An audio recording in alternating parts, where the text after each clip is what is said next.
So we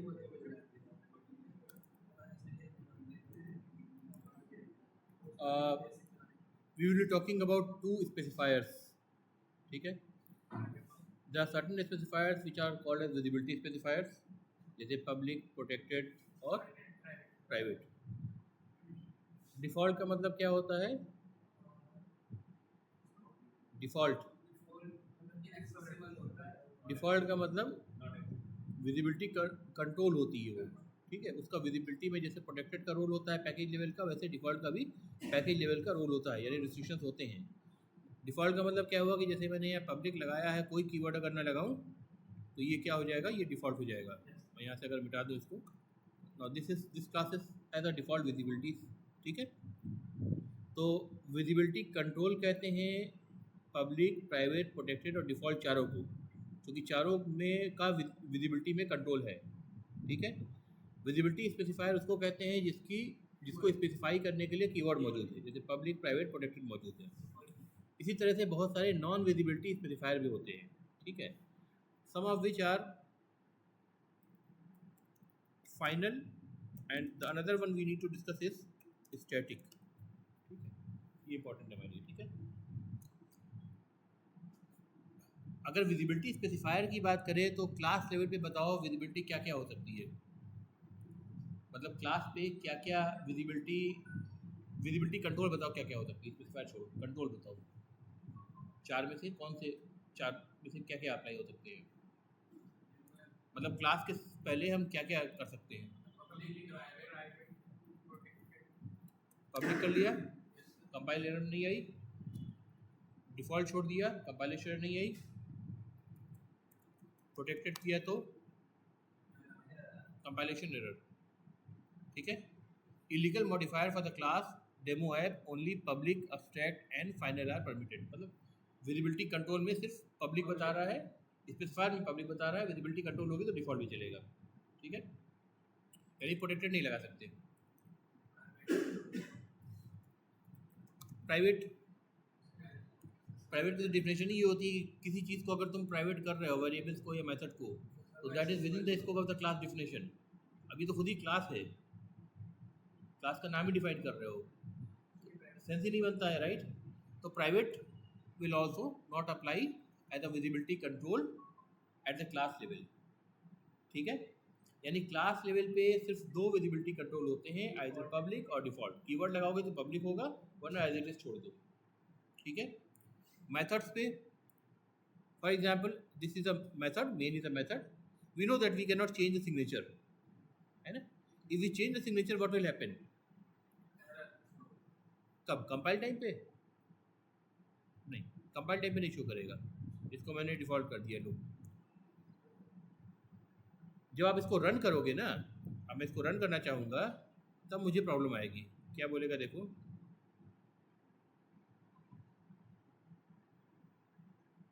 एक मैं इस, देखो क्या एरर बोल रहा है आपको.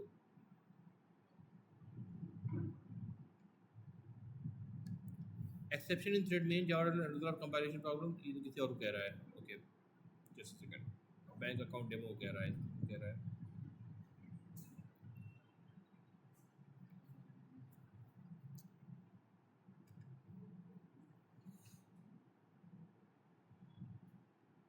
मैं इसमें एक स्टेटमेंट लगा देता हूँ, जो system dot out dot println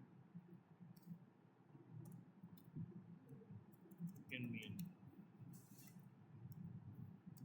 of. ठीक है, इसको रन कर रहा हूँ मैं. रन कॉन्फ़िगरेशन क्या कह रहा है ये देखो. रन एस नॉर्मली क्या दिखता है, जावा एप्लीकेशन दिखता है ना. जावा एप्लीकेशन नहीं दिखा रहा है, रन कॉन्फ़िगरेशन दिखा रहा है. यानी जावा एप्लीकेशन इसको मान ही नहीं रहा है. क्यों जावा एप्लीकेशन नहीं मान रहा है? क्योंकि जो मेन जेवीएम सर्च करेगा उस मेन की विजिबिलिटी पब्लिक होनी चाहिए. ठीक है, डिफ़ॉल्ट का मतलब, अगर डिफ़ॉल्ट मैंने लगा दिया, ये मैंने आपको बताया कि इसकी विजिबिलिटी पैकेज के अंदर रहेगी, जैसे प्रोटेक्टेड की होती है. जेवीएम क्या है?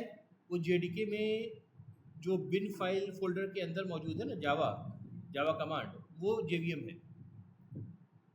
उसका फोल्डर स्ट्रक्चर अलग है, मतलब वो किसी और पैकेज से इस प्रोग्राम को एक्सिक्यूट करने की कोशिश कर रहा है। तो चूंकि डिफ़ॉल्ट का मतलब प्रोटेक्टेड की तरह पैकेज लेवल विजिबिलिटी होती है, तो वो इसको सिंटैक्टिकली तो कोड कंपाइल हो जाएगा, क्योंकि protected is a valid visibility default is a valid visibility control for a method, but JVM will not be able to reach to it. ठीक है, JVM को जो चाहिए उसको पब्लिक ही चाहिए, जो हर जगह से एक्सेसिबल हो, राइट। तो यानी हम इस लाइन में छिड़खानी करेंगे मेन के, तो JVM भले ही उसको रिकॉग्नाइज ना करे, यानी इसको रन ना करे। अब देखो पब्लिक लगा दूंगा तो रन कर देगा, पब्लिक लगा रहा हूँ तो मुझे ऑप्शन भी शो करेगा ये। अब राइट क्लिक कर रहा हूँ मैं, रन एज, अब देखो जावा एप्लीकेशन दिखा रहा है ना, रन कॉन्फ़िगरेशन था, जावा एप्लीकेशन दिखाना शुरू कर दी। जैसे मैं रन करूँगा ये रन करके आपको आउटपुट दिखा देगा, राइट। इसका मतलब मेथड सिंटैक्टिकली जावा के रूल के हिसाब से करेक्ट है। अगर मैं इसको पब्लिक की जगह डिफ़ॉल्ट भी लगा दूँ तो, यानी पब्लिक हटा दूँ, कोई कीवर्ड ना डाल दूँ तो डिफ़ॉल्ट हो जाए, तो वो तो करेक्ट है। लेकिन फिर JVM के लिए ये वो मेन मेथड नहीं है जिसको JVM सर्च कर रहा है, ठीक है। तो नॉर्मली हम मेन मेथड में छेड़खानी नहीं करते हैं, तो just for the sake of example मैं एक अलग मेथड बना देता हूँ, पब्लिक वर्ड ऐड, और इसमें इंट x इंट y दो पैरामीटर पास कर दे रहा हूँ मैं, system dot out dot println result is equal two plus under bracket x plus y। ठीक है, अगर इसको मैं कॉल करूँगा यहाँ से फॉर एग्जांपल ऐड 5,7 क्या मिल जाएगा मुझे। अभी एरर क्यों दे रहा है ये ऐड में, can not make a static reference to a non static method, कुछ ऐसा कह रहा है, राइट। भाई कोई मेथड नॉर्मली अभी तक जो आपने देखा है, आप कॉल करते हैं तो किसी ऑब्जेक्ट के ऊपर डॉट ऑपरेटर लगा कॉल करते हैं, है ना। ऑब्जेक्ट तो बना नहीं है, भले ही ये इसी क्लास डेमो ऐप का ही मेथड है, ठीक है। हमें पहले डेमो ऐप का in normal situations we have to make a object out of it, ठीक है। तो मैं कहूँगा ऐसे demo app is equal to new demo app. जब ये कर लिया तब मैं कहूँगा ऐप डॉट ऐड, ठीक है, ऐप डॉट ऐड। अब सही है,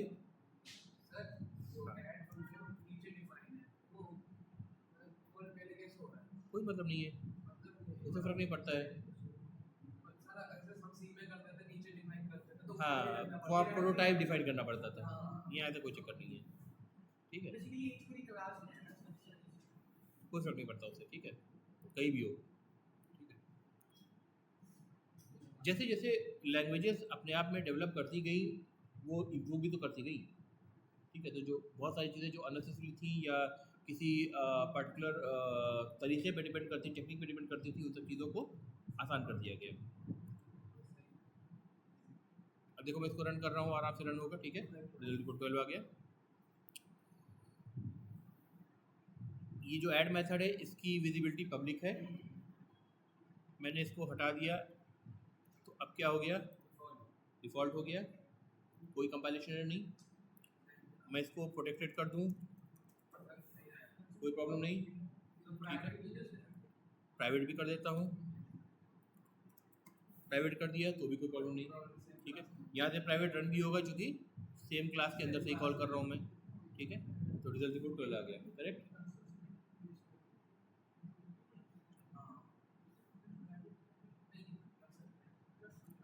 यानी क्लास लेवल पे तो विजिबिलिटी कंट्रोल सिर्फ पब्लिक और डिफ़ॉल्ट होगा, मेथड पे क्या होगा, पब्लिक, प्राइवेट, प्रोटेक्टेड और डिफ़ॉल्ट चारों होगा। फाइनल विजिबिलिटी स्पेसिफाइड नहीं है, उसमें भी आता हूँ मैं, उसको पढ़ाना वही है, उसमें भी आता हूँ मैं, ठीक है। अभी सिर्फ विजिबिलिटी कंट्रोल की बात कर रहा हूँ मैं, ठीक है। हाउ अबाउट वेरिएबल्स, अगर मैं इंस्टेंस वेरिएबल बनाऊँ, भाई अगर मेथड के अंदर वेरिएबल बनाऊंगा तो वो तो पब्लिक प्राइवेट होता नहीं है, इंस्टेंस पे ही वेरिएबल जो होता है पब्लिक या प्राइवेट होता है। यहाँ पे मैं बना रहा हूँ मैं इंट एक्स, मैंने एक वेरिएबल बनाया, अभी क्या है ये डिफ़ॉल्ट है राइट, कोई इसके साथ कीवर्ड नहीं लगा, स्पेसिफायर नहीं लगा है राइट। अब मैंने चाहा इसको पब्लिक बनाना, मैं इसको पब्लिक बना सकता हूँ, कोई कंपाइलेशन एरर नहीं, ठीक है। मैं इसको प्रोटेक्टेड बनाना चाहूँ, प्रोटेक्टेड, कोई प्रॉब्लम नहीं। मैं इसको प्राइवेट बनाना चाहूँ, प्राइवेट बना सकता हूँ। यानी मेथड के लिए और वेरिएबल्स दोनों के लिए कॉमन रूल हो गया कि आप चारों विजिबिलिटी कंट्रोल को अप्लाई कर सकते हैं, public, private, protected and default, ठीक है, कोई रिस्ट्रिक्शन नहीं है। क्लास के लिए फिर से रिपीट कर रहा हूँ, सिर्फ पब्लिक या डिफ़ॉल्ट, ठीक है, या तो पब्लिक कीवर्ड होगा या कुछ नहीं होगा, ठीक है। How about constructor, how about constructor and नहीं होता है।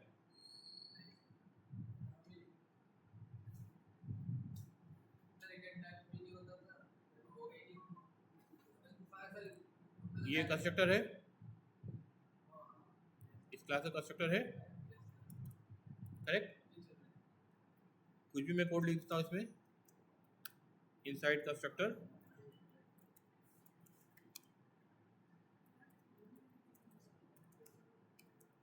इनसाइड कंस्ट्रक्टर, करेक्ट, ठीक है। यहाँ क्या लगा है, पब्लिक लगा है, डिफ़ॉल्ट हो गया, कंपाइल हो रहा है।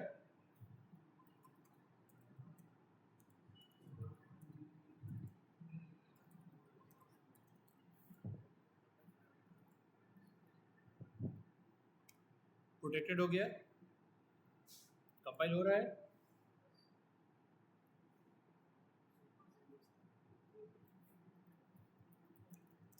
प्राइवेट हो गया, कंपाइल हो रहा है।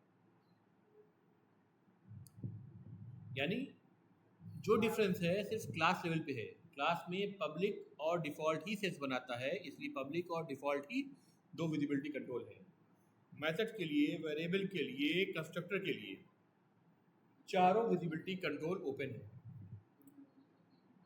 अब सवाल ये आएगा कि डेमो ऐप कंस्ट्रक्टर है, डेमो ऐप क्लास का, इसके कंस्ट्रक्टर को अगर मैं प्राइवेट कर दूं उसका इम्प्लीकेशन क्या होगा।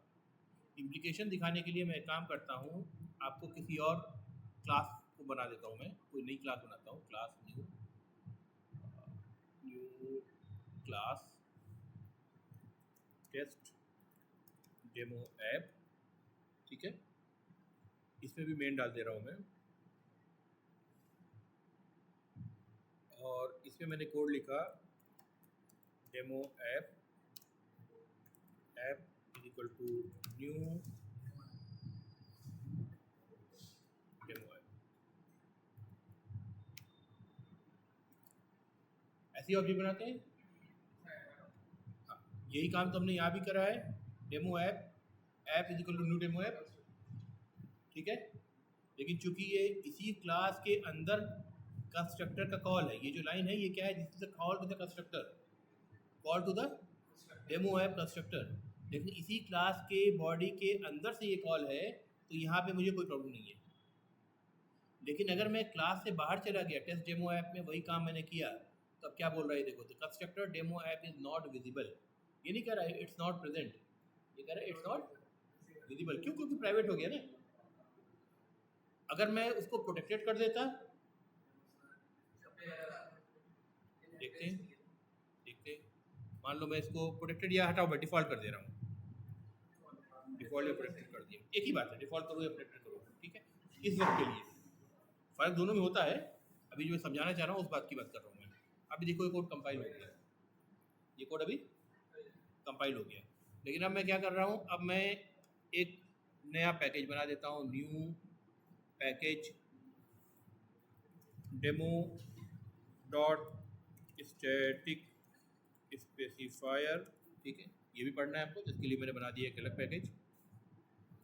और अब इसमें मैं नई क्लास बनाऊंगा, new class test demo app, क्योंकि फुली क्वालिफाइड नेम जो टेस्ट डेमो ऐप आपके demo dot final specifier package के अंदर बना है ना, वो डेमो डॉट स्टैटिक स्पेसिफायर के टेस्ट डेमो ऐप के कंपेरिजन में फुली क्वालिफाइड नेम डिफरेंट है, क्योंकि फुली क्वालिफाइड नेम का मतलब पैकेज का नाम प्रीफिक्स होता है, राइट।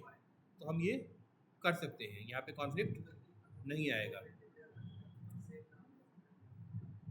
देखो ये जो टेस्ट डेमो ऐप है, ये वाला जो हाईलाइटेड है अभी, इसको हम कैसे पढ़ेंगे, demo dot static specifier dot test demo, और इसको कैसे पढ़ेंगे, demo dot final specifier dot test demo app, ठीक है, टेस्ट डेमो ऐप। तो दोनों का नाम भले ही सेम है, लेकिन चूंकि फुली क्वालिफाइड नेम डिफरेंट है, इसलिए दोनों अलग अलग चीज़ है, ठीक है, कॉन्फ्लिक्ट नहीं होगा यहाँ पर, ठीक है।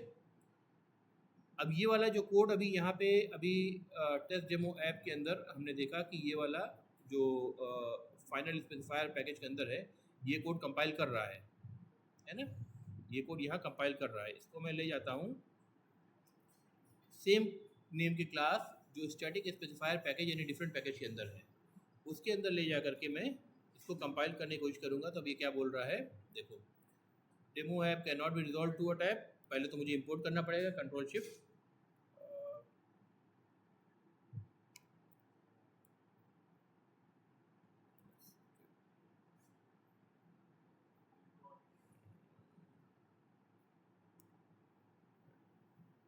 इसलिए आता हूँ, स्लो चल रहा है।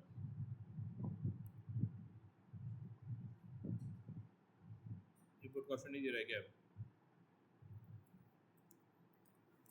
इंपोर्ट क्या है, demo dot final specifier dot, आ जाएगा सब, लेकिन वो करना नहीं चाहिए, जितना आपको चाहिए उतना ही लेना चाहिए। अब ये क्या कह रहा है, the type demo is not visible, क्यों, टेस्ट डेमो ऐप तो पब्लिक है तो विजिबल होना चाहिए।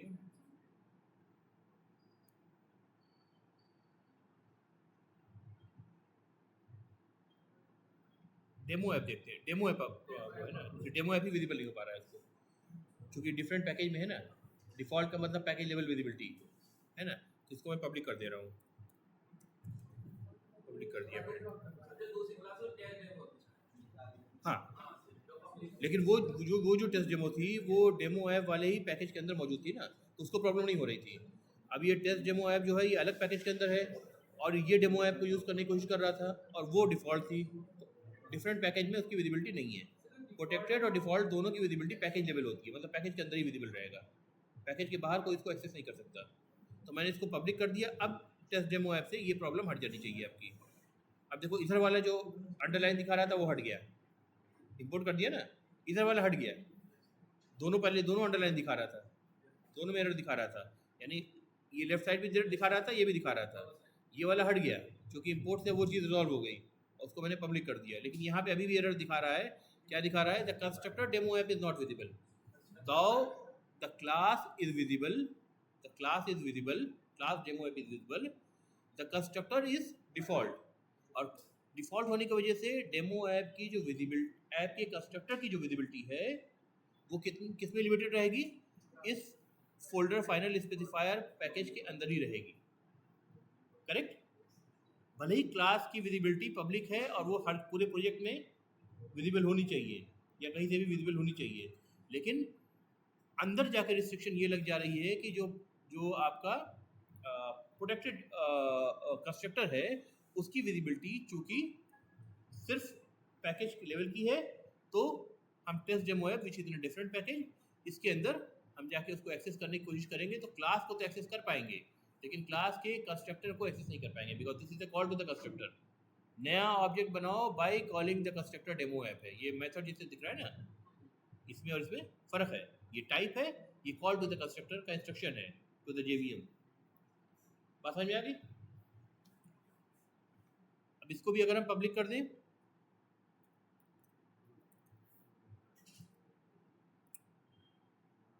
एरर रिजॉल्व, ठीक है। तो कंक्लूजन क्या रहा, विजिबिलिटी कंट्रोल के टर्म्स में बात करें तो क्लास लेवल पर default and public, Only two visibility controls are allowed. Variable method constructor, तीनों के लिए सेम रूल, तीनों के लिए same rule, all four are allowed, लेकिन उसका जो इम्प्लीकेशन होगा दैट्स अ डिफरेंट स्टोरी। ठीक है, अब इसमें आप क्वेश्चन कर सकते हैं कि हम फिर किसी कंस्ट्रक्टर को डिफॉल्ट, प्रोटेक्टेड या सबसे ज़्यादा रिस्ट्रिक्टेड प्राइवेट है तो प्राइवेट हम क्यों करेंगे, क्योंकि फिर हम उसका ऑब्जेक्ट ही नहीं बना पाएंगे, है ना। तो उसका आंसर ये है कि कभी कभी हमें ऐसी ज़रूरत होती है जब हम उसको किसी कंट्रोल्ड वे में उसको ऑब्जेक्ट बनाना चाहते हैं। जैसे फॉर एग्जांपल मैं डेमो ऐप के अंदर गया, इसको मैंने प्राइवेट कर दिया, ठीक है, कंस्ट्रक्टर को प्राइवेट कर दिया। कंस्ट्रक्टर को प्राइवेट कर दिया तो देखो जो test demo app demo dot final specify यानी सेम पैकेज के अंदर है, उसके अंदर भी एरर आ गया, और एरर क्या है, विजिबिलिटी के रिलेटेड ही होगा, the constructor demo app is not visible. और जो दूसरे पैकेज में है उसमें तो 100% आएगी, है ना, वहाँ भी कह रहा था constructor demo app is not visible, क्योंकि प्राइवेट की विजिबिलिटी क्या है, क्लास लेवल पर है, और क्लास से बाहर विजिबिलिटी खत्म हो गई उसकी। ठीक है, इवन दो जो क्लास उसको उसका ऑब्जेक्ट बनाने की कोशिश कर रहा है, कंस्ट्रक्टर रन करने की कोशिश कर रहा है, वो सेम पैकेज में भी हो तो भी उसका कंस्ट्रक्टर इन्वोक नहीं हो सकता उसके लिए, राइट। अब यही क्वेश्चन है कि भाई हम ऐसा क्यों करना चाहेंगे, है ना। अब देखो इसका सॉल्यूशन मैं आपको बताता हूँ, रीज़न क्या हो सकता है। फॉर एग्जांपल ये जो डेमो ऐप है, ये डेमो ऐप ना हो करके ये प्रिंटर होता, प्रिंटर क्लास होती। मैं इसको रिफैक्टर कर देता हूँ, राइट क्लिक करा मैंने, रिफैक्टर में जा रहा हूँ, नाम रीनेम कर रहा हूँ डेमो से प्रिंटर। अब देखो अगर रिफैक्टर से मैं चेंज करता हूँ तो कहाँ कहाँ चेंज होना चाहिए, यहाँ प्रिंटर पे चेंज हुआ, यहाँ प्रिंटर चेंज हुआ, इस क्लास के अंदर जहाँ जहाँ रेफरेंस है प्रिंटर चेंज हो गए, इसके अंदर देखो प्रिंटर चेंज हो गया, इसके अंदर देखो, इसके अंदर भी सब में प्रिंटर प्रिंटर प्रिंटर आ गया हर जगह, राइट। मतलब मैंने एक जगह चेंज करा, आपको हर जगह जाके मैनुअली तलाश तलाश करके उसके सर्च नहीं करना पड़ेगा, हर जगह हो गया। जो एरर आ रही वो अभी भी इसी वजह से आ रही क्योंकि जो उसका प्रिंटर का जो कंस्ट्रक्टर है, जो पहले डेमो ऐप था वो प्रिंटर बन चुका होगा, कंस्ट्रक्टर भी सेम नाम से, तो वो जो कंस्ट्रक्टर है वो प्राइवेट है ना। अब अगर प्रिंटर में सोचो कि अगर एक प्रिंटर है जो नेटवर्क से कनेक्टेड है, कई लोग उससे वाईफाई या नेटवर्क से एक्सेस कर रहे हैं, किसी एक ने प्रिंट का ऑप्शन दे रखा है ना, ठीक है। तो अगर उस वक्त किसी और को भी प्रिंट का ऑप्शन देने के लिए अलाउ कर दिया जाए तो फिर तो पता चला एक लाइन मेरी प्रिंट होगी, एक लाइन किसी और की प्रिंट होगी, है ना। तो इसका मतलब कि हम कंट्रोल्ड वे में ऑब्जेक्ट को यूज़र को प्रोवाइड करेंगे जिससे वो प्रिंट मेथड इन्वोक कर पाए कंट्रोल वे में, है ना, काउंट करके। ठीक है, फॉर एग्जांपल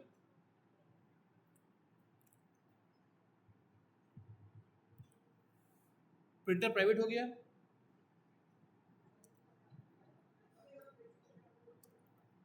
एक वेरिएबल डिक्लेयर कर रहा हूं मैं काउंट, ठीक है,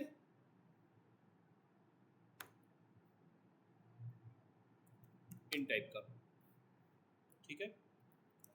इनिशियली इंस्टेंस वेरिएबल की वैल्यू क्या होगी, चलो मैं जीरो एक्सप्लिसिटली बता भी देता हूँ, वैसे जीरो होगी, ठीक है। अब एक और मेथड मैंने लिख दिया, पब्लिक प्रिंटर, देखो ध्यान से देखो, गेट ऑब्जेक्ट, ठीक है।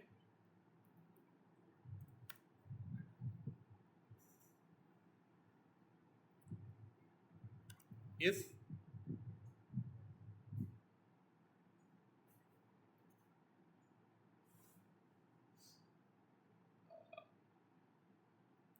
काउंट है ना, count count double equal to 0, ठीक है।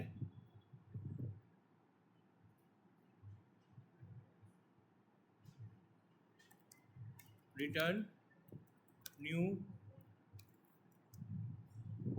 Printer, else return.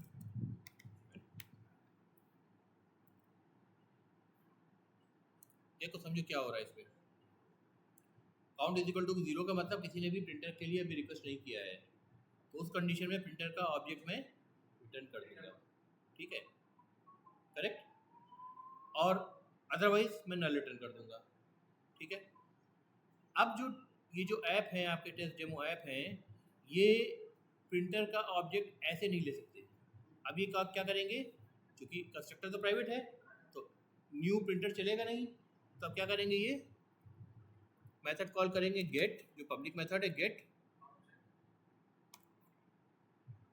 क्या मेथड था,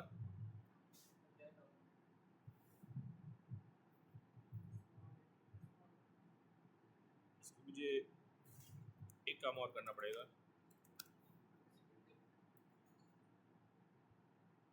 नाम क्या है क्लास का, प्रिंटर। हाँ, अब मुझे इतना करना पड़ेगा, प्रिंटर डॉट गेट ऑब्जेक्ट, ठीक है, ये मुझे कॉल करना पड़ेगा, ठीक है। अब मैं ऐप पे चाहूँ तो ऐप डॉट, उसमें ऐड मेथड था कि नहीं था, नहीं प्रिंटर में नहीं था। चलो ऑब्जेक्ट अगर मैं मिल भी जा रहा है तो मुझे, तो ये चीज़ प्रिंट हो जाएगी ना। तो अगर मैं इसको रन करूँ, से फॉर एग्जांपल कुछ भी नहीं करता हूँ, मैं खाली ऑब्जेक्ट क्रिएट कर रहा हूँ, मैं इसको रन कर रहा हूँ, तो मुझे मैसेज मिलना चाहिए inside the constructor, inside the constructor मिल रहा है। तो अब अगर मैं दोबारा से कोशिश करूँगा नया इसका ऑब्जेक्ट बनाने की कोशिश करूँ, फॉर एग्जांपल अब मैं कहूँ printer app 1 equal to new printer, तो कर ही नहीं सकता, प्रिंटर डॉट गेट ऑब्जेक्ट। अब मैं रन करूं तो अगर इसको F1 को अगर ऑब्जेक्ट मिल जाएगा तो कंस्ट्रक्टर रन होगा, है ना। कंस्ट्रक्टर रन होगा तो क्या होगा, उसको मैसेज प्रिंट करना चाहिए इनसाइड द कंस्ट्रक्टर। तो देखते हैं क्या बार मैसेज प्रिंट हो रहा है, मैसेज तो 2 बार प्रिंट हो रहा है, ओके। सेम ऑब्जेक्ट है, कितने लॉजिक नहीं लगाया। हाँ, यहाँ पे हमने इंक्रीमेंट नहीं करा है ना, काउंट प्लस प्लस, ठीक है।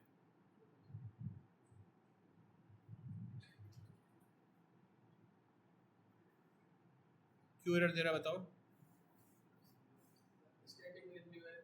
नहीं भैया, रिटर्न से पहले तुमने लगा दिया ना, जब रिटर्न हो जाएगा तो फिर स्टेटमेंट रन कैसे करेगा, सिंपल सी बात है, अकाउंट प्लस प्लस यहाँ लगाना पड़ेगा। अब देखते हैं, अब देखो एक बार ही प्रिंट किया ना, यानी अब ऑब्जेक्ट का कंस्ट्रक्शन भी हमने कंट्रोल कर लिया, एक ही ऑब्जेक्ट हम बना पा रहे हैं। तो ये जो पैटर्न है इसको बोलते हैं एक डिज़ाइन पैटर्न है ये, ठीक है। इस डिज़ाइन पैटर्न को बोलते हैं फैक्ट्री डिज़ाइन पैटर्न। क्या बोलते हैं, फैक्ट्री डिज़ाइन पैटर्न, जो कंट्रोल्ड वे में ऑब्जेक्ट को रिटर्न करता है। और उस फैक्ट्री डिज़ाइन पैटर्न में भी अगर सिर्फ सिंगल ऑब्जेक्ट को रिटर्न करने के लिए फैक्ट्री डिज़ाइन पैटर्न बना है तो उसको बोलते हैं सिंगलटन फैक्ट्री डिज़ाइन पैटर्न। क्या बोलते हैं, या सिंगलटन डिज़ाइन पैटर्न, ठीक है, समझी बात।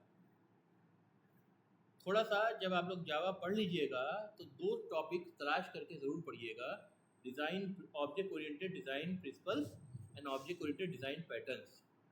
अगर ये आप पढ़ लेंगे ना तो जो फ्रेशर्स आपके लेवल का इंटरव्यू देंगे उनसे आप काफ़ी ज़्यादा एज ले आएंगे। और ऐसा नहीं है कि कोई चीज़ सीखने पे आओ तो मुश्किल है, ठीक है, थोड़ा सा कंसेप्चुअल चीज़ है, थोड़ा सा मुश्किल होगी, लेकिन अगर उसका थोड़ा बहुत भी आप सीख रहे हो ना, और फिर उन टर्म से बात कर रहे हो, ख़ास तौर से कोडिंग जब आपसे कराते हैं, कोडिंग इंटरव्यू लेते हैं ना, कोडिंग में आप कोई चीज़ किसी पैटर्न, पैटर्न क्या होता है बेसिकली, पैटर्न जो होता है डिज़ाइन पैटर्न जो होते हैं वो टेक्निक्स होती हैं या वो डिज़ाइन के तरीके होते हैं जिनको किसी वेल नोन टाइप की प्रॉब्लम पे अप्लाई आप कर सकते हैं। ठीक है, तो अगर आपको प्रॉब्लम दिख रही है, आप आइडेंटिफाई कर रहे हैं कि इस पैटर्न पे ये सेट आएगी, तो वो नॉर्मली वो सेट आएगी, ज़बरदस्ती फिट नहीं करना पड़ेगा आपको। तो अगर आ रही है और आप उसको अप्लाई कर रहे हैं, साथ में कमेंट वगैरह पे लिख करके बताओ कि हमने ये पैटर्न यहाँ यूज़ किया है, तो जो कोड आपका इंटरव्यू ले रहा है, कोडिंग इंटरव्यू, वो जब उसको देखेगा तो उसको रियलाइज़ होगा अच्छा you know more than the language. ठीक है, आपको डिज़ाइन के बारे में भी काफ़ी कुछ पता है। सिमिलरली कुछ बेसिक फंडामेंटल प्रिंसिपल्स होते हैं, जैसे मैंने आपको कहा कि point of change should be one, है ना, तो ये एक क्या है, डिज़ाइन प्रिंसिपल है। ठीक है, तो आप जब भी ऐसा यूज़ करो उसको कमेंट में लिखो कि आप ऐसा यूज़ कर रहे हो, ताकि उस पर एक इंटरव्यूअर का दिमाग और ध्यान अटेंशन जाए, उस पर अटेंशन जाए कि भाई आप इसको यूज़ कर रहे हो, आप उसको जानते हो उस चीज़ को, है ना। तो ये सब चीज़ें होती हैं कि सामने वाले को जो जो आपको इंटरव्यू ले रहा है, उसको आप उस एरिया में खींचने की कोशिश कर रहे हो जिस एरिया में आपकी अंडरस्टैंडिंग है और नॉर्मली दूसरे लोगों की आपके लेवल की अंडरस्टैंडिंग वीक होगी, है ना। तो अगर अपनी स्ट्रेंथ की तरफ खींचोगे तो क्या होगा, आप अपनी स्ट्रेंथ को डिस्प्ले कर पाओगे, है ना। तो जब अपनी स्ट्रेंथ को डिस्प्ले कर पाओगे तो जाहिर सी बात है आपकी प्रोबेबिलिटी सिलेक्शन की हाई हो जाएगी। अगर वो आपकी कमज़ोरी को की तरफ खिंच गया, ठीक है, तो फिर प्रॉब्लम फिर आपके लिए है। हो सकता है आप किसी और एरिया में बहुत स्ट्रांग हो, लेकिन जिधर वो उसने क्वेश्चन पूछना शुरू करा आप उधर ना बता पाए, तो वो आपको ओवरऑल जज करेगा ना फिर, है ना। तो हमेशा कोशिश ये करनी है कि चाहे कोडिंग टेस्ट हो या इंटरव्यू हो, आप टर्म्स वगैरह जो यूज़ कर रहे हैं उसमें वो बड़े नपे तुले इस तरह के हों कि आप इंटरव्यूअर को उस एरिया में खींच के ला सके। क्योंकि अक्सर क्या होता है, इंटरव्यू क्या करता है या वाइवा में भी आपने देखा होगा, आपने एक क्वेश्चन का जवाब दिया, अब उसी पे दूसरा क्वेश्चन पूछ लेगा वो, नॉर्मल सी बात है ना। तो आप जितने डेप्थ में जाते जाएंगे वो डेप्थ में आपको ले जाएगा जिस डेप्थ तक आप जाना चाह रहे हैं। ठीक है, तो ये तरीका होता है कि आप अपनी तरफ खींच पाएँ उसका अटेंशन उस एरिया में जो आपके लिए स्ट्रांग हो। ठीक है, तो ये समझ में आ गया कि कंस्ट्रक्टर को प्राइवेट प्रोटेक्टेड भी हम कर सकते हैं, पब्लिक को डिफ़ॉल्ट भी रख सकते हैं। जो रूल वेरिएबल और मेथड के लिए अप्लाई हैं विजिबिलिटी कंट्रोल के टर्म्स में, वो सारे कंस्ट्रक्टर के लिए भी अप्लाई होते हैं। सिर्फ डिफरेंस क्लास लेवल पे होता है जहाँ पे पब्लिक और डिफ़ॉल्ट के अलावा कोई और विजिबिलिटी कंट्रोल आप यूज़ नहीं कर सकते हैं। लेकिन अगर आप कंस्ट्रक्टर को प्राइवेट कर रहे हैं या प्रोटेक्टेड या डिफ़ॉल्ट कर रहे हैं, तो उसका अपनी एक लिमिटेशन होगी, और वो लिमिटेशन जब लगाई जाती है तो वो किसी पर्पज़ से लगाई जाती है, किसी चीज़ को कंट्रोल करने के लिए लगाई जाती है। ठीक है, क्लियर आई बात भाई समझ में? हाँ, स्टैटिक मैंने क्या किया है, अच्छा हाँ ठीक है, स्टैटिक अभी चूँकि पढ़ाना है, अब चूँकि जब मैं ये चीज़ बताने लगा तो मुझे रियलाइज़ हुआ कि बिना स्टैटिक लगाए वो काम नहीं हो सकता। ठीक है, अभी नेक्स्ट क्लास तक स्टैटिक भी कवर हो जाएगा, फिर मैं इस कोड को आपको दिखा करके स्टैटिक क्यों लगाया वो बता दूंगा। ठीक है, हालांकि सी प्लस में स्टैटिक आप लोगों को पढ़ा चुका हूँ, और एग्जैक्टली स्टैटिक का मतलब वही है जो सी प्लस में पढ़ा है आपने,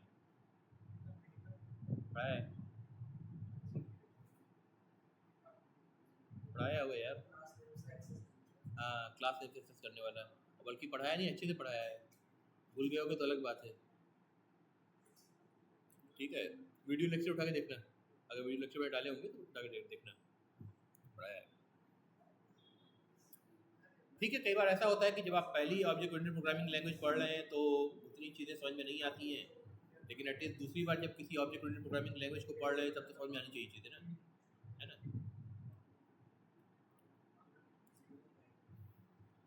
फाइन, अब वापस आते हैं।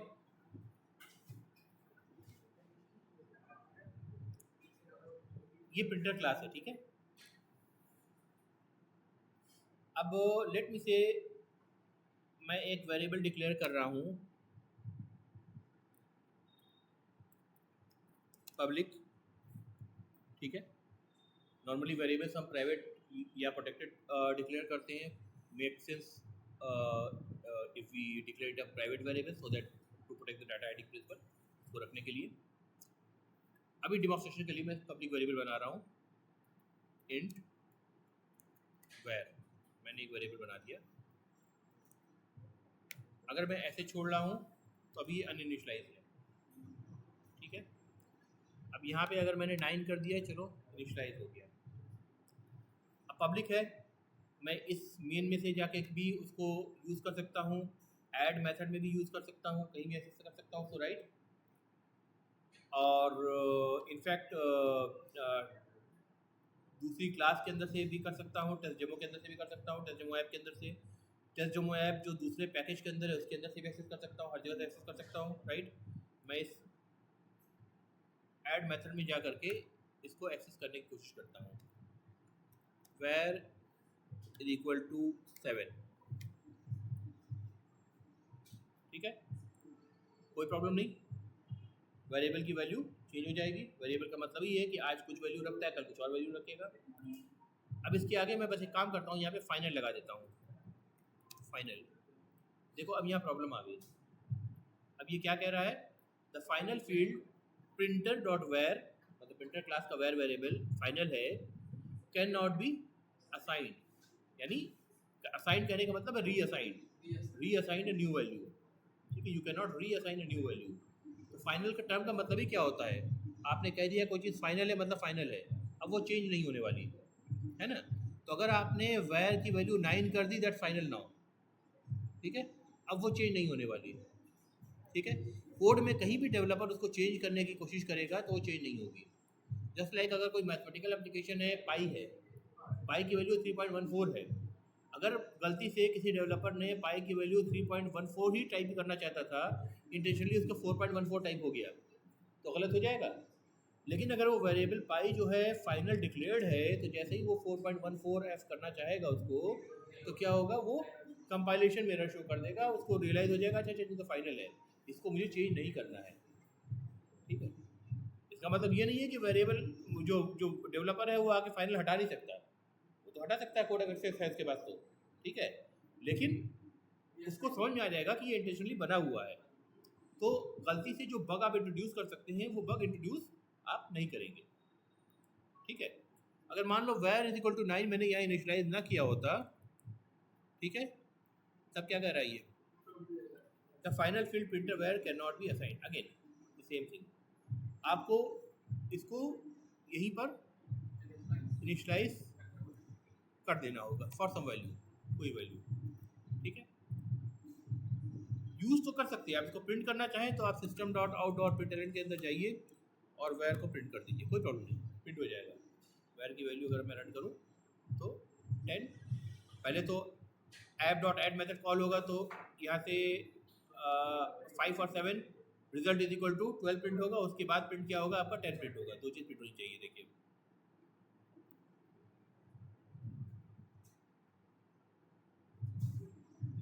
ठीक है, कंस्ट्रक्टर बना, द मेन डेमो है कंस्ट्रक्टर रिजल्ट रिटर्न 10, ठीक है। आ जाओ आ जाओ जल्दी आओ। ये इतना लेट आने की बीमारी कब जाएगी, लेट आने की बीमारी कब जाएगी आप लोग की, अटेंडेंस नहीं लगाओ तब जाएगी, यही एक तरीका बचता है, या नंबर काटो तब जाएगी, बताओ।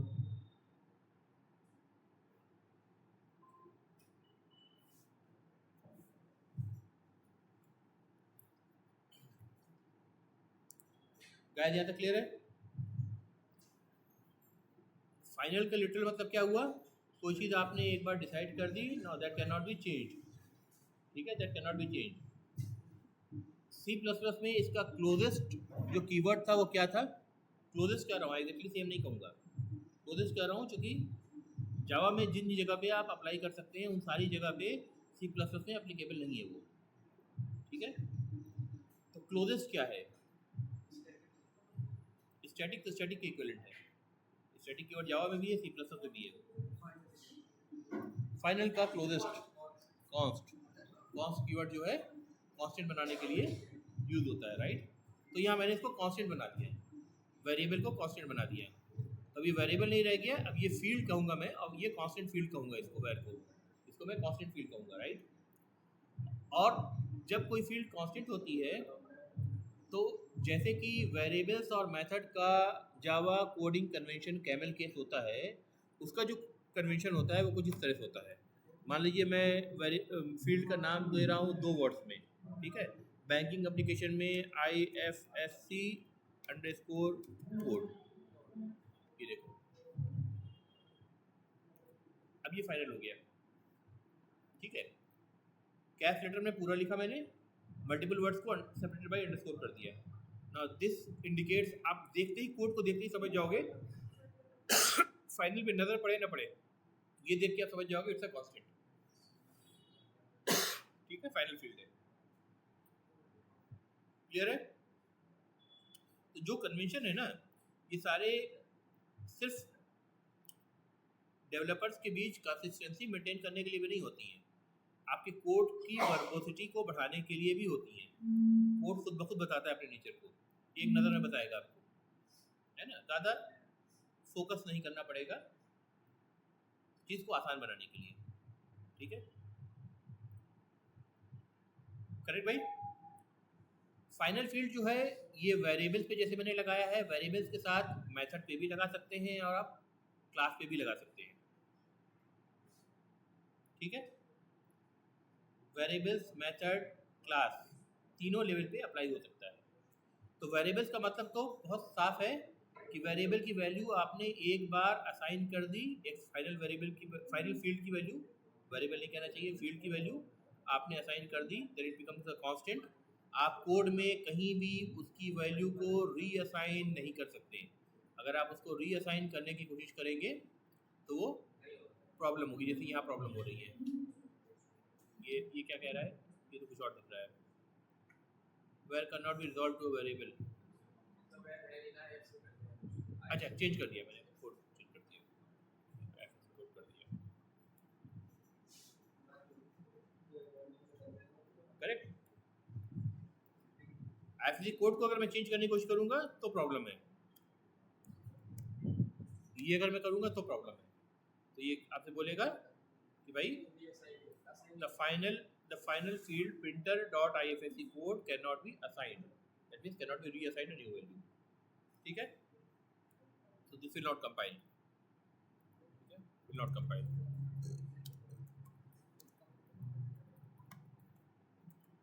correct।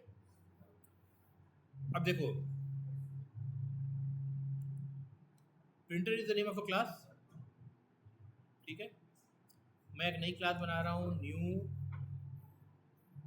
क्लास से वाईफाई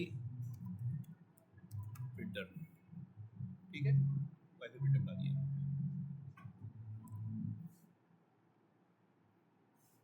ठीक है। प्रिंटर क्लास के अंदर मान लो एक मेथड है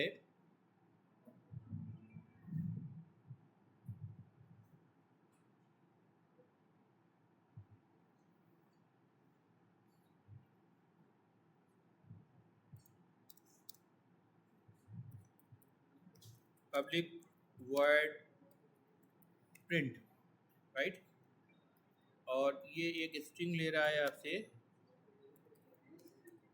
टू प्रिंट, ठीक है। और यहाँ पे मैं क्या कह रहा हूँ, system dot out dot println to print को मैं प्रिंट कर दे रहा हूँ। अब मान लो ये पेपर प्रिंट हो रहा है, ठीक है। मैं यहाँ मॉक कर रहा हूँ, इसलिए इंस्टेड ऑफ डॉक्यूमेंट मैं एक स्ट्रिंग पास कर रहा हूँ और उस स्ट्रिंग को कंसोल पे प्रिंट कर दे रहा हूँ, ठीक है। प्रिंटर का प्रिंट करना होता है। अब हम जाएंगे वाईफाई प्रिंटर के पास, ठीक है। इसको बोलेंगे एक्सटेंड्स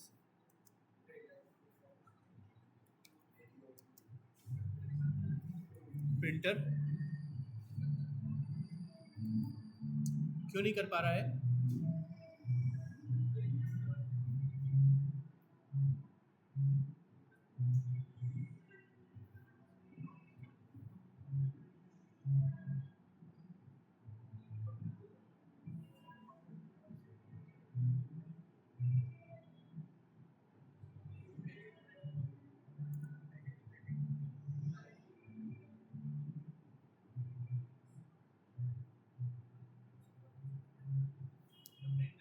इसका मैं स्क्रीनशॉट लेता हूँ, ठीक है। ये जस्ट बाय चांस एक इंटरेस्टिंग चीज़ आ गई है, तो मैं इसका स्क्रीनशॉट लेता हूँ, ठीक है। कोड भी जो आपका प्रिंटर का है, उस प्रिंटर के कोड को आप देखिए। ये पूरी चीज़ का मैं स्क्रीनशॉट ले रहा हूँ, ठीक है।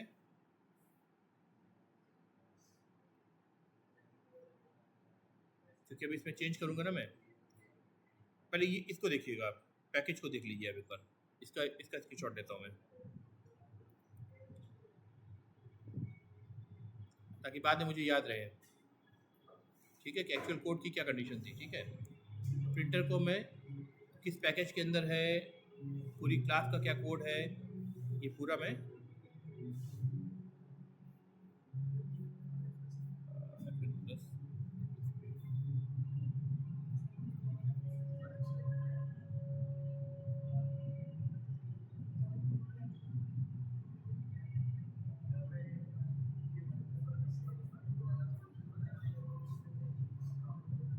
इसकी मैं स्क्रीनशॉट आपको भेज दूंगा, ठीक है। इसकी स्क्रीनशॉट भेजूंगा, और जो एरर दिखा रहा था उसकी भी स्क्रीनशॉट ले चुका हूँ मैं, वही भेजूंगा। आपको रिजॉल्व करना है कि एरर क्यों आ रही है, देखते हैं, वरना क्लास में तो मैं कर ही दूंगा, ठीक है। लेकिन इसको रिजॉल्व करना है आपको। ये चाहिए तो मैसेज नोट भी कर लीजिए। Implicit super constructor printer is not visible for default constructor. वैसे आ ही गया होगा वैसे, हैं?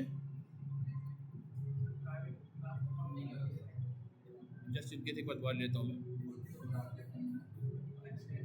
पता नहीं स्क्रीन शॉट में आया है कि नहीं, देख लेता हूँ एक बार। पिक्चर्स,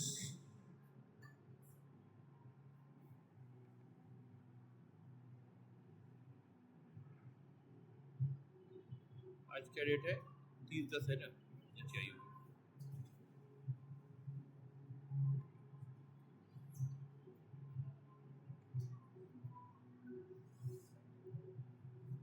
ठीक है, आ गया ना, ये स्क्रीन शॉट मैं आपको भेजूंगा।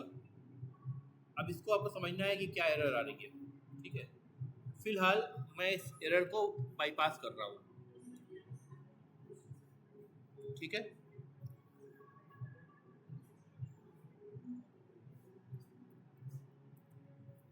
पब्लिक कर दिया, इसकी ज़रूरत नहीं है, ठीक है।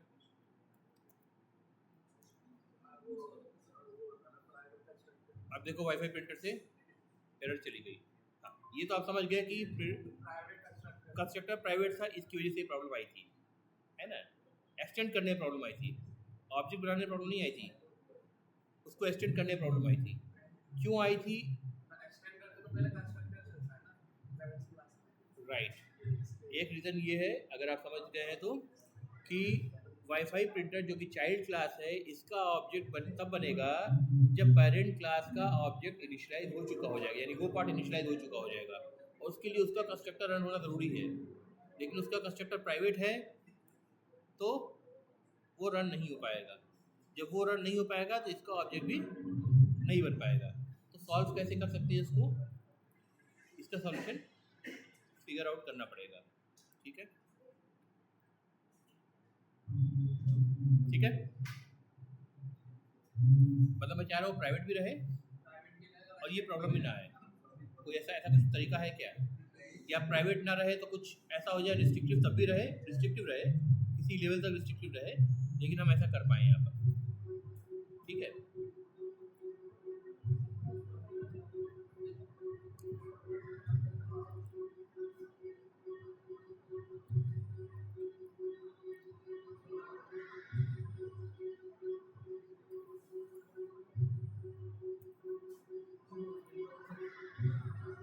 अब वाईफाई प्रिंटर के अंदर क्या है, प्रिंट मेथड आ गया होगा, ठीक है।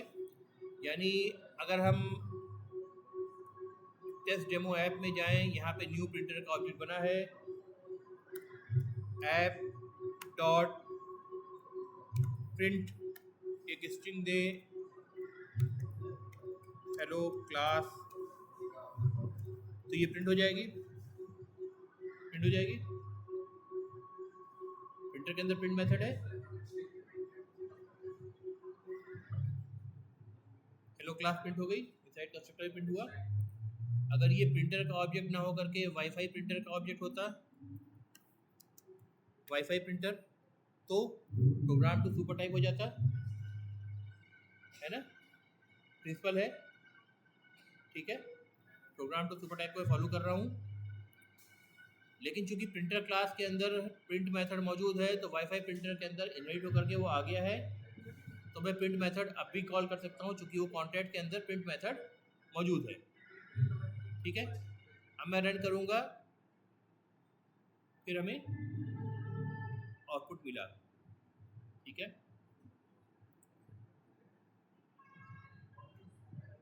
करेक्ट। अब अगर वाईफाई प्रिंटर के अंदर मैं चाहूँ कि अंदर आ करके मैं प्रिंट मेथड को रीडिफाइन करूँ और रीडिफाइन करके उसमें जो मैसेज प्रिंट करूँ वो प्रिंट करूँ printing on wifi printer this model, फिर मैसेज प्रिंट करूँ, तो मुझे क्या करना पड़ेगा? वाईफाई प्रिंटर के पास एक प्रिंट मैसेज आ रहा है प्रिंटर क्लास से, राइट। लेकिन मैं चाहता हूँ जब मैं प्रिंटर से प्रिंट करूँ तो वो सिर्फ मैसेज को प्रिंट कर दे, लेकिन वाईफाई प्रिंटर से प्रिंट करूँ तो वो साथ में ये प्रिंट करे कि प्रिंटिंग थ्रू वाईफाई प्रिंटर, फिर मैसेज को प्रिंट करे। तो अब मुझे क्या करना चाहिए? जो प्रिंट मेथड है उसकी डिफिनेशन को वाईफाई प्रिंटर के लिए, print method of the printer class की डिफिनेशन को वाईफाई प्रिंटर के लिए हमें चेंज करना पड़ेगा, और चेंज करने को क्या कहते हैं? ओवरराइड करना पड़ेगा, राइट।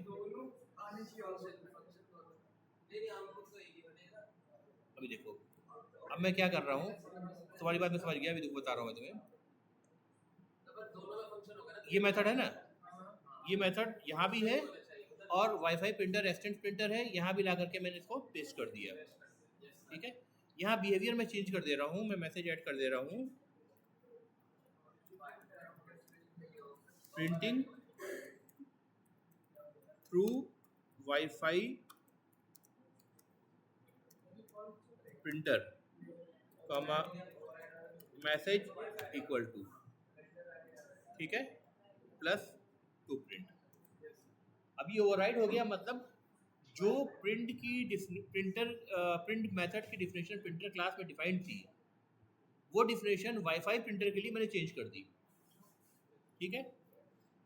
जो टेस्ट डेमो ऐप के अंदर जो प्रिंट मेथड है, भले ही टाइप उसका प्रिंटर है, लेकिन रन टाइम में चूंकि ऑब्जेक्ट उसको वाईफाई प्रिंटर का मिल रहा है, तो यहाँ तो उसने प्रिंटर के अंदर मौजूद था तो कंपाइलेशन फेज में मैं अलाउ कर दिया, लेकिन ये सोच के कि ये प्रिंट जो है प्रिंटर क्लास का मेथड है, लेकिन जब इसको हम रन करेंगे तो इस प्रिंट की मेथड की जो बाइंडिंग होगी यानी रीडायरेक्शन जो होगा वो किस में होगा? वाईफाई प्रिंटर के प्रिंट मेथड में होगा, correct.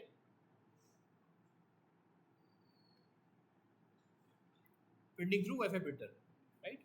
Message is equal to null, नहीं अच्छा हेलो हेलो आ रहा है, ठीक, हेलो क्लास, करेक्ट, ठीक है।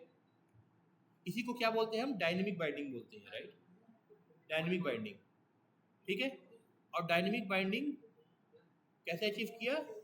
ओवरराइडिंग के थ्रू, यानी एक ही मेथड जो पेरेंट क्लास से इनहेरिट होके आ रहा था उसकी डेफिनेशन को, उसके बिहेवियर को चाइल्ड क्लास में चाइल्ड क्लास के ऑब्जेक्ट के लिए हमने ओवरराइड करके चेंज कर दिया, ठीक है। तो जब चाइल्ड क्लास के ऑब्जेक्ट पे वो मेथड चलेगा तो वो चाइल्ड क्लास वाला प्रिंट मेथड लेगा।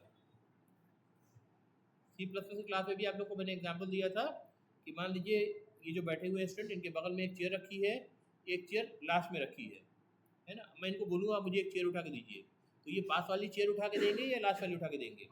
पास वाली।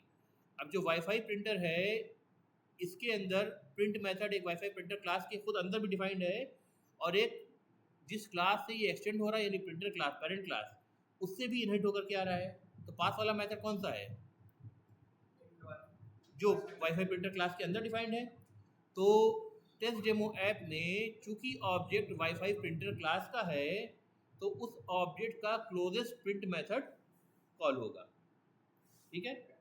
और चूंकि वो प्रिंट मेथड पेरेंट क्लास में मौजूद था, हमने दोबारा से ओवरराइड करके लिखा, इसका मतलब हमने उस मेथड की डेफिनेशन को वाईफाई प्रिंटर ऑब्जेक्ट के लिए चेंज करा है, राइट। फाइनल का मतलब क्या था, चेंज को अलाउ नहीं करता है, ठीक है। तो वेरिएबल के केस में फाइनल का मतलब क्या हुआ कि वेरिएबल की जो वैल्यू आपने असाइन कर दी है वो वैल्यू कहीं और रीअसाइन करने की कोशिश करेंगे तो फाइनल के टर्म्स को ब्रेक करेंगे, ठीक है। मेथड के केस में फाइनल का सिर्फ इतना सा मतलब है कि अगर इस मेथड प्रिंट मेथड को मैंने पब्लिक फाइनल का रखा होता, सॉरी ये है ना, फाइनल कर रखा होता, ये क्या बोल रहा है, फाइनल वॉइड से पहले आना चाहिए, है ना, सही है। यहाँ फाइनल कर दिया तो अब देखो जो वाईफाई प्रिंटर है वहाँ पे मैं इस मेथड को चेंज नहीं कर सकता, मतलब ओवरराइड नहीं कर सकता। अब ये क्या मैसेज दे रहा है, can not override the final method from printer, यानी प्रिंटर क्लास में जो प्रिंट मेथड आपने डिफाइन करा था वो फाइनल डिफिनेशन हो गई थी, आप ओवरराइड करके डिफिनेशन को चेंज करते हैं, वो इस क्लास के लिए आप चेंज अब नहीं कर सकते, दैट इज फाइनल। उसको यूज़ करना है एज इट इज़ यूज़ करिए, यानी ये मेथड नहीं होना चाहिए।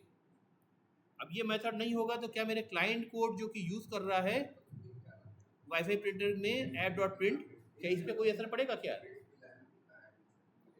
असर सिर्फ इतना पड़ेगा कि पेरेंट क्लास के प्रिंट मेथड को लेगा, है ना, उसको कॉल करेगा। देखो आउटपुट क्या आ रहा है, हेलो क्लास पास किया, हेलो क्लास आ रहा है, प्रिंटिंग थ्रू वाईफाई प्रिंटर नहीं आ रहा आपकी बार, ठीक है। तो वेरिएबल के टर्म में डिफिनेशन का मतलब क्या था कि वेरिएबल की वैल्यू, हाँ, एक बार आपने डिक्लेयर कर दिया फिर आप तो किसी भी जगह कोड में रीअसाइन यानी चेंज नहीं करेंगे, फाइनल हो गई। मेथड के टर्म में भी वही है कि अगर मेथड को आपने फाइनल कर दिया तो मेथड को आप चेंज नहीं करेंगे, लेकिन चेंज ना करने का मतलब यहाँ पे क्या इंटरप्रेट होता है कि आप उसको ओवरराइड करके चेंज नहीं करेंगे, ठीक है। ना फॉर क्लास, प्रिंटर क्लास थी, प्रिंटर क्लास के लेवल पे ही जा करके मैंने प्रिंटर क्लास को ही फाइनल कर दिया, पब्लिक फाइनल यहीं पे लगा दिया, तो मतलब अब ये क्लास फाइनल हो गई।